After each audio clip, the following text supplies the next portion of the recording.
Gantungan baju Buya. Kami sering saling tercengang melihat Buya Mukaram berlalu mengayuh sepeda di tengah pagi buta. Sungguh, kami tak sampai hati melihat gigil yang seakan menjalar dari tulang punggung hingga lututnya. Tapi sebelum menonton video ini, silahkan subscribe dan klik tanda lonceng, untuk berlangganan secara gratis video-video baru dari kami.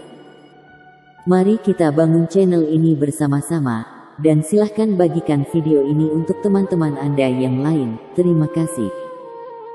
Tapi, bagaimana lagi, Buya selalu menolak jika ditawari bermalam di rumah salah satu kami. Penolakan itu sudah untuk yang kesekian kali. Kalau saya bermalam di sini, di mana pula saya akan menggantungkan baju, ucap Buya sebelum pulang. Kami terdiam, tidak langsung mengerti maksudnya. Kalau tempat tidur dan selimut yang hangat, kami bisa menyediakan. Tempat menggantung baju juga ada. Tapi, tekanan suara Buya ketika mengucapkan gantungan baju terdengar berat. Seperti ada maksud lain yang ingin Buya katakan. Dan ini membuat kami berpikir. Setelah punggung Buya menghilang di ujung jalan berkerikil itu, barulah kami sadar, kalau kami melepas Buya ke halaman surau tanpa memakai alas kaki. Batu-batu dingin menggigit telapak kaki. Buru-buru kami kembali masuk ke dalam surau. Sudah jam 2 pagi, waktu itu. Embun jantan sudah turun. Daun-daun pisang tampak terkulai menahan impitannya. Cahaya petromax yang membias ke liang-liang dinding surau membentuk silangan siluet, menembak kegelapan. Meskipun angin tidak berembus, tapi dingin terasa menembus tulang. Barangkali, sebelum bumi dilipat, kampung kami ini akan tetap kekal menjadi kampung yang dingin. Entah kalau gunung Merapi dan Singgalang meletus dan rata dengan tanah. Entah kalau pohon-pohon yang terus ditebangi sudah punah. Kami memilih tinggal sejenak di surau berdinding anyaman bambu itu. Kami akan berbincang sebentar. Ingin tahu lebih jauh, mengapa Buya selalu menolak diajak bermalam di salah satu rumah penduduk. Padahal pengajian sering berlangsung sampai larut, hingga sekitar jam 2 pagi. Kami coba memberi pengertian pada Buya.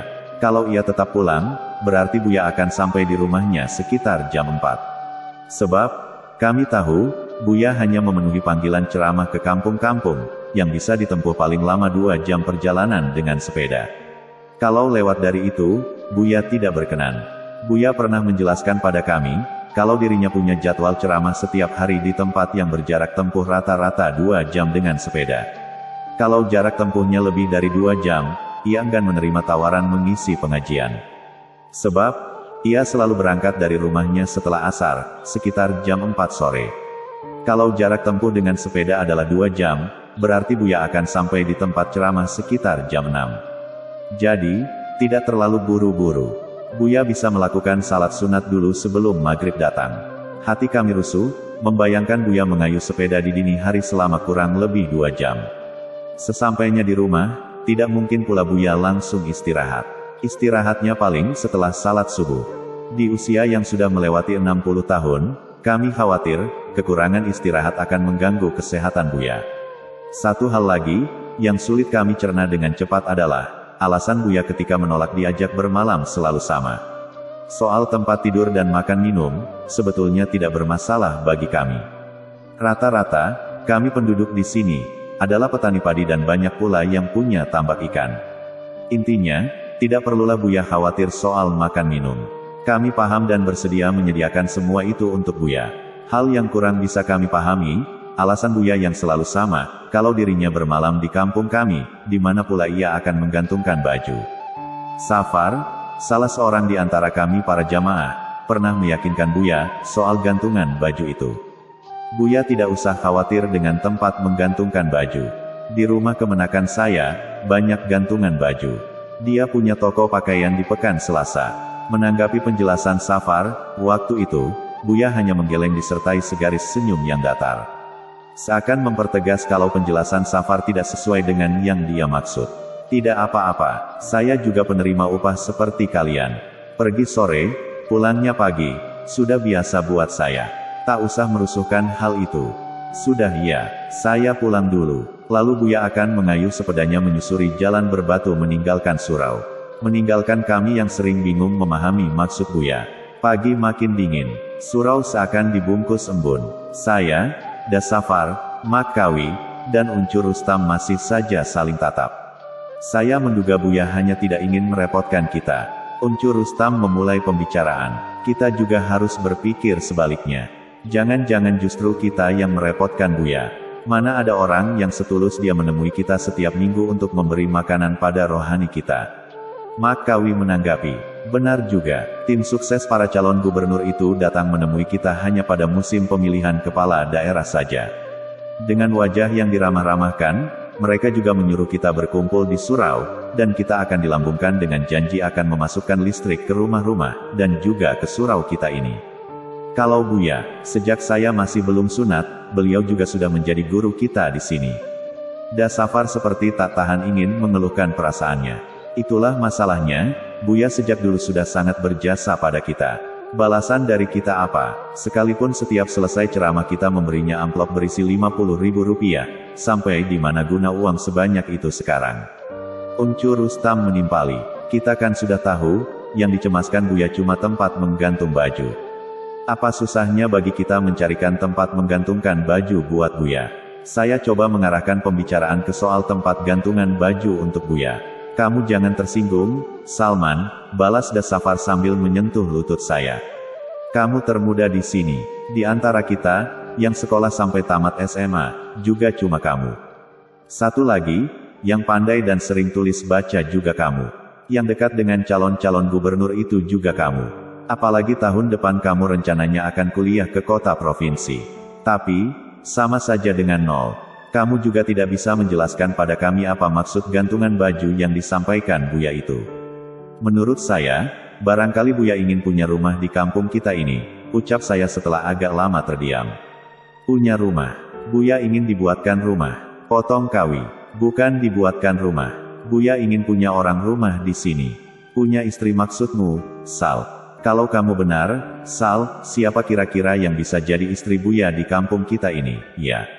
Buya mau gadis atau janda? Ya. Darustam bertanya-tanya. Pertanyaan Darustam itu hingga kini belum terjawab. Sudah 10 tahun pula berlalu. Sudah 7 tahun Buya Mukaram berpulang ke haribaan Tuhan.